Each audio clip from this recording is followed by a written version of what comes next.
नमस्कार मंडळी, श्री स्वामी समर्थ. आज आपण पाहूया ओव्हन पद्धतीने आंबट गोड असे अननसाचे सासव. हे पहा, अननस घेतला आहे, अर्ध घेतला आहे.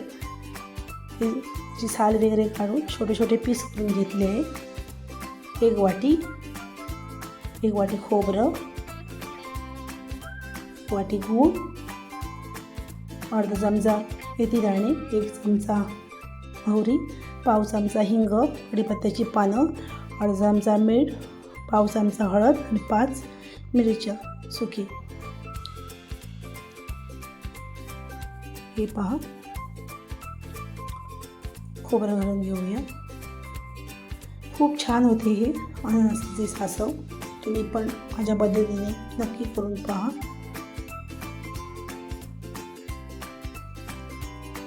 हळद घालून घेऊया.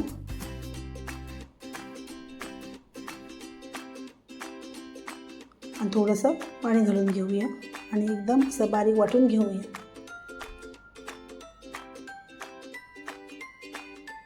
हे पहा, खूप छान झालं आहे. वाटून छानपैकी बारीक झालं आहे.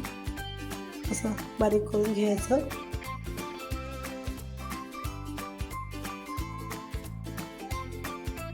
कढईमध्ये तेल घालून घेऊया. मोहरी, मेथी दाणे, हिंग,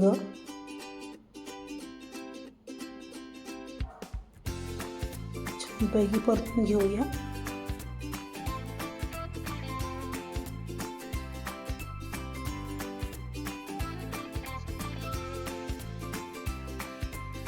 छानपैकी ते ठेवायला पाहिजे, भाजायला पाहिजे. आणि कढीपत्त्याची पानं घालून घेऊया. ती पण छानपैकी परतून घेऊया. अननसाची पीस करून घेतली आहे ना, ते घालून घेऊया.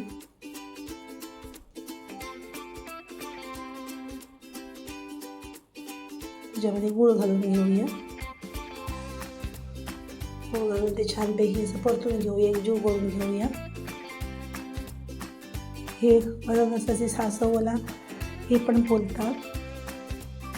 अननसाची ही करी पण बोलतात. गोव्यामध्ये ह्याला सासव बोलतात. खूप छान लागते हे आंबट गोड. तुम्ही पण नक्की करून पहा. हे पहा, 5 मिनटं झाली आहे. अननस आपलं छानपैकी शिजलं आहे. तर आपण वाटण करून घेतलं होतं ना, ते घालून घेऊया.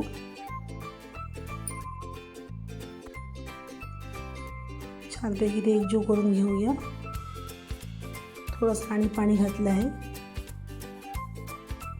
एकदम असं हे करायचं नाही, अरे पातळ करायचं नाही. हे पहा, 5 मिनटं शिजू दे. हे पहा, 5 मिनटं झाली आहे. हे पहा, खूप छान दिसत आहे. हे पहा, मस्तच झालं आहे.